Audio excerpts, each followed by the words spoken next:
welcome to the stage someone who, when I first met her, and I'll be honest with you, when I first met her, I thought, this girl's kind of funny. And the more I got to know her, the more I was like, holy shit, this girl's like really funny. I told my wife that, didn't I? I think that's the greatest thing is like, this next comedian is so funny, so funny. Like, I can't believe that she's shouting at me when I'm trying to give her these big compliments. It almost makes me think, maybe she's not so funny. So, ladies and gentlemen, this woman that is amazing, and please welcome to the stage, Lindsey Adydan!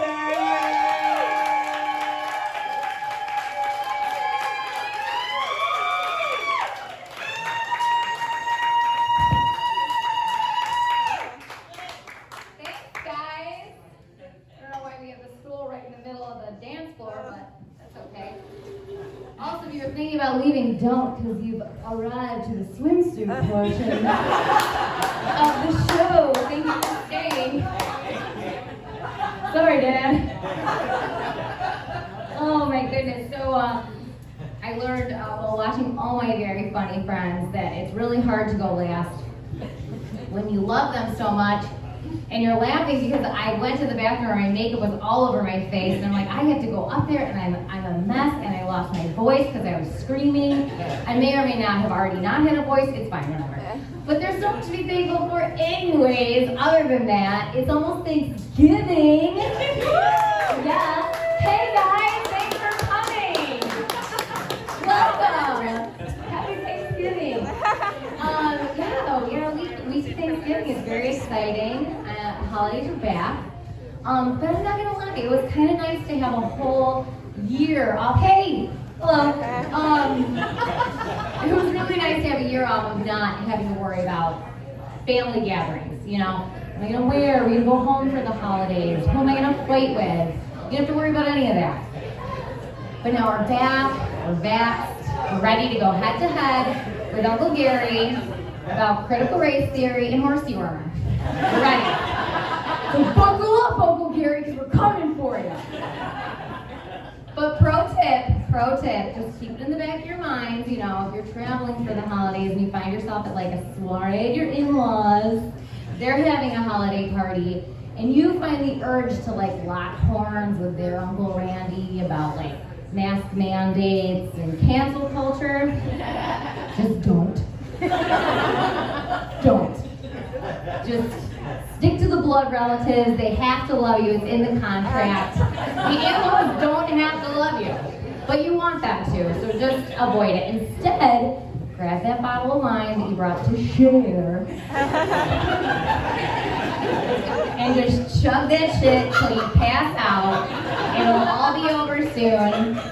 And then Christmas will be way less weird. Nothing happened. But I got to thinking, like, in-laws.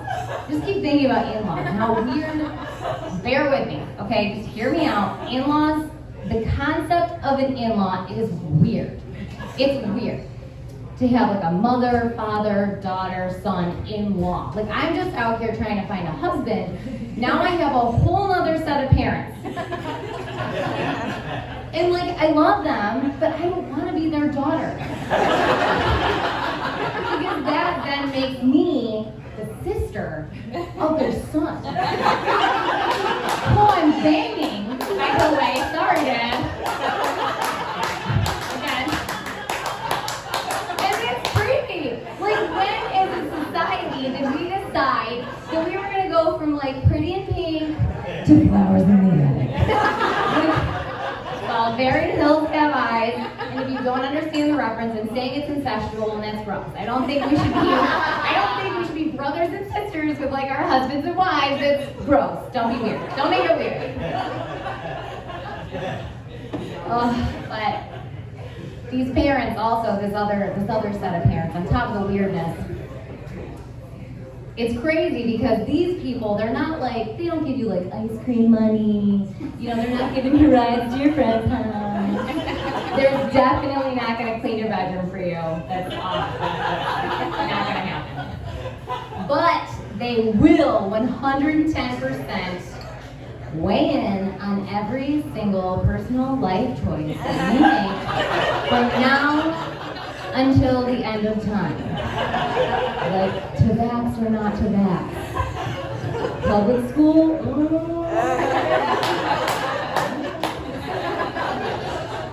You're gonna name them what? Why?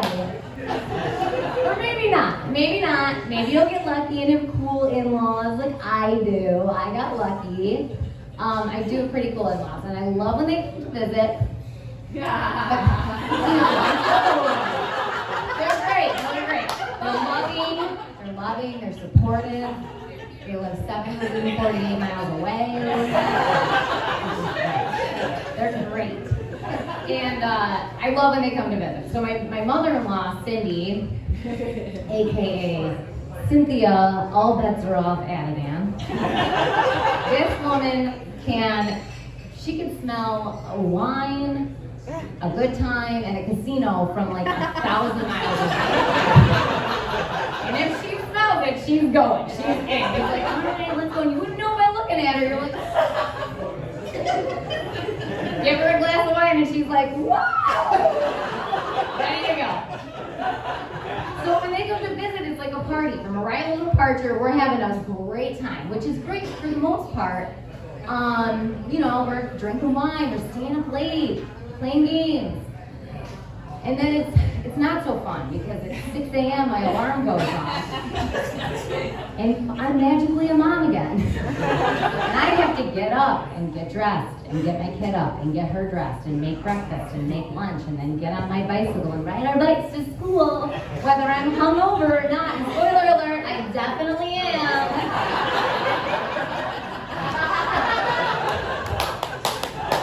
So I learned the hard way multiple times a year that I cannot hang with the party monster-in-law. And it's kind of sad, because I wish I could, but we power through it. It's fine, we have power through it. Then we have my father-in-law, who's on the opposite side of the party spectrum. He's over here. We have Mike, aka Michael, I'm just resting my eyes.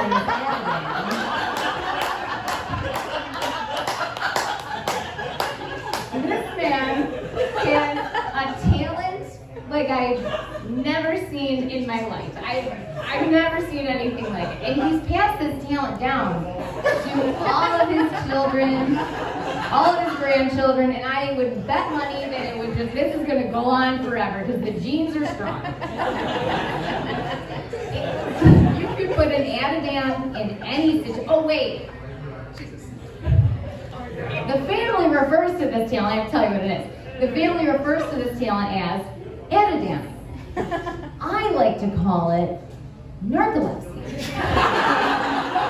Because that's what it is. I call them like I feel them, okay? You can put an Adydan in any situation and they will pass the fuck out at the drop of a dime. Anywhere. Driving in the car. That's Adydan again. Going up the escalator at the mall. Oh, Kristen, she's Adydan. She has to face down the mashed potatoes. Oh, Brian, she's Adydan.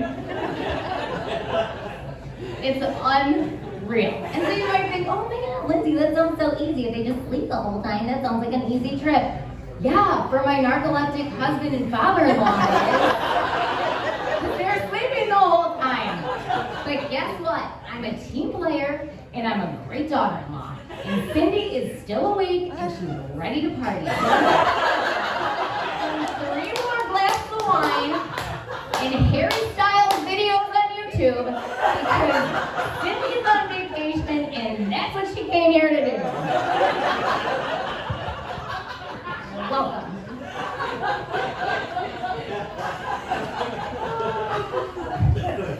I do love when they come here. I love when they come here to visit, though, because Wilmington's great. There's a lot to do. There's never a dull moment. visits to go see them look a little bit different, mostly because they live in Syracuse, New York. And if you don't know Syracuse, if you don't follow college basketball, you've probably never even heard of it. What can I say about Syracuse? Well, it's about 5 hours north of New York City, so no, I don't live there, and I've never lived there, and I never plan to live there.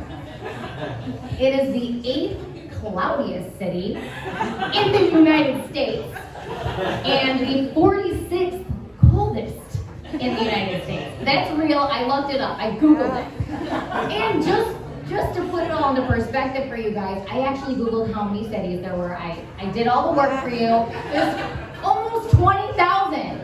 8 and 46 puts us at, like, I'm no mathematician, but I'm pretty sure that's like top 1% of the shittiest places to live. It's bad, it's not good. Don't go there. Ew. So we went there. We were there recently, actually, in October, and the whole family was in town. So my sister-in-law was like, oh, let's plan something. Let's do like something fun as a family. And we're like, yeah, that sounds great. So we go to the pumpkin patch, and we're like, oh, great idea. We have done a Tim's for honor. So we go to Tim's. It was October 22nd, and it was 80 degrees and sunny here in Wilmington. In Syracuse, at the pumpkin patch, it was 48 degrees and cloudy and rainy. And we had to stand outside to go outside. We had to wait in line to go outside more. And that's what you do in Syracuse. You're probably like, oh, you know, it's probably like really quiet, a quiet day because it was shitty. No. There's nothing to do there. So when the pumpkin patch is in town, it's packed. Rain or shine. You're going. Grab the fam, bundle your ass up, go to the pumpkin patch, pretend you're having a great time. Because that's what we do, okay? It was lovely. You're probably thinking, Lindsay, if you hate it so much, why would you go? Thank you for asking. I'll tell you. We actually had a funeral to go to. Thank you. Yeah, we had a funeral to go to. If you know me, you know that funerals are like my least favorite part of the human experience so far. I'm pretty sure in the end, death will probably be my least favorite, but like, I'm hoping that doesn't happen for a really long time. So for now, I'm happy to just be mad at funerals and death and all that. Because it sucks. I hate to be sad, I hate to cry, I don't like any of it, it's stupid. So, I've been to a lot of death festivities in my day. It's just death festivities, if you're wondering, because I hate it, so I figured why not give it a fun name. So I didn't get some death festivities this weekend, but maybe after that. I've been to a lot. I know a lot of dead people. And so I've been to all of their parties. And I know from going to all of these great death festivities, what people really need in these times, in these dark times. The answer is alcohol. The answer is always alcohol. It cures everything but alcoholism.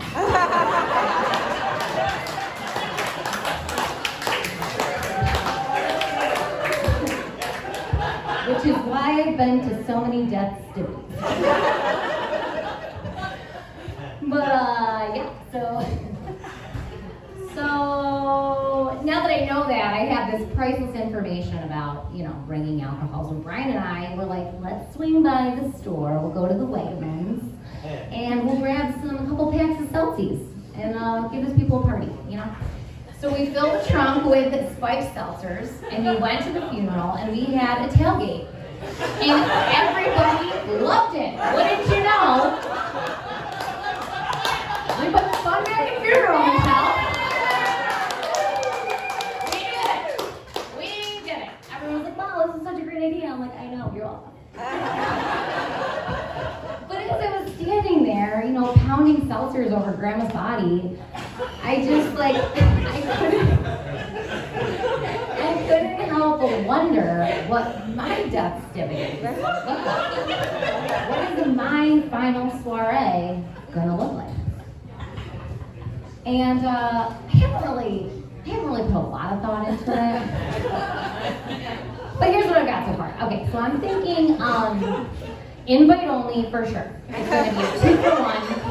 2-for-1, 2 days is too fucking much.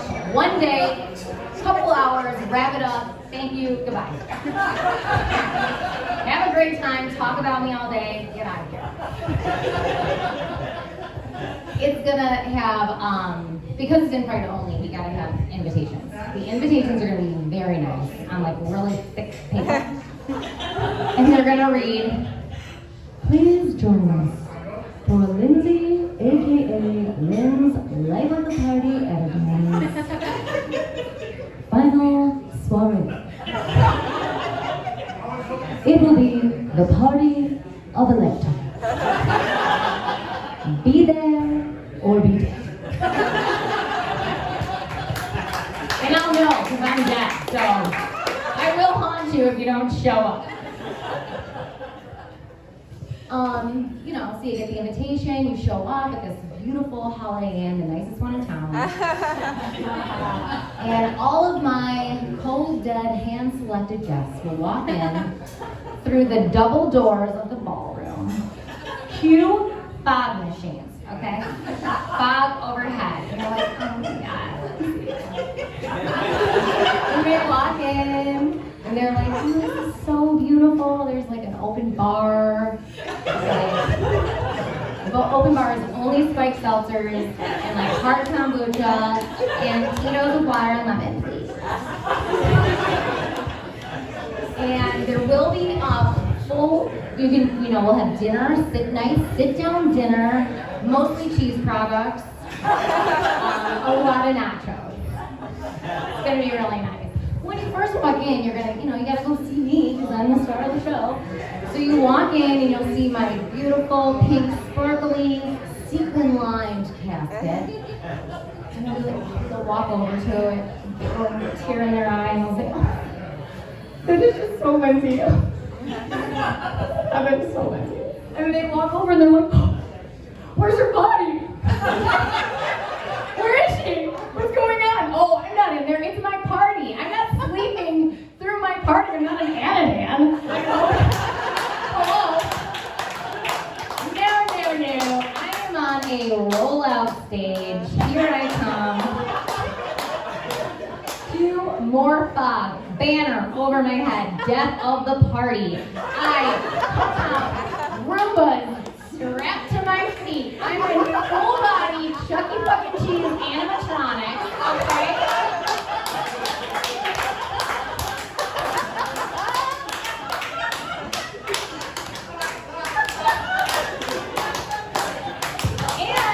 And the best part is I have 5 hours of pre-recorded karaoke by me. I'm performing at my festivity, my final performance.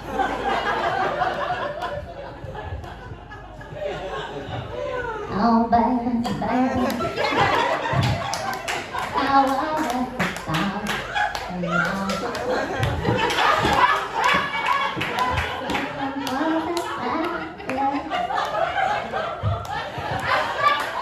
You better leave love alone.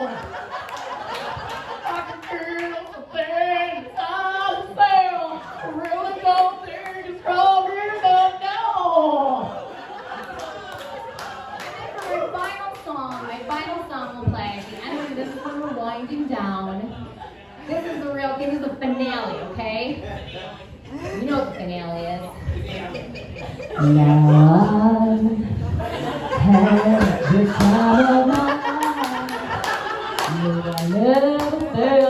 Now cue Brian, we're gonna resurrect Brian's corpse because you're definitely dying first.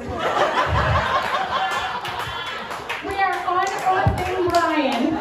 He also, full body animatronic, Chuck E. Cheese. He comes rolling out. Big moment, 6 p.m.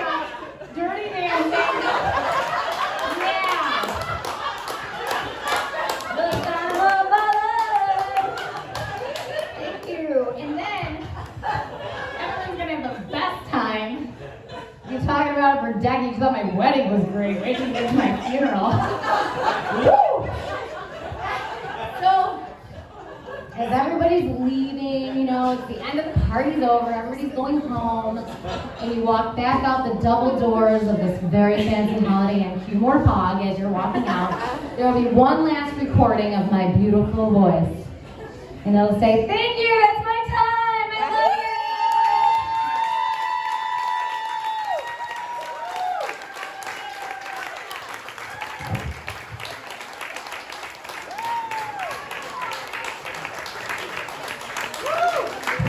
Lindsey Adydan.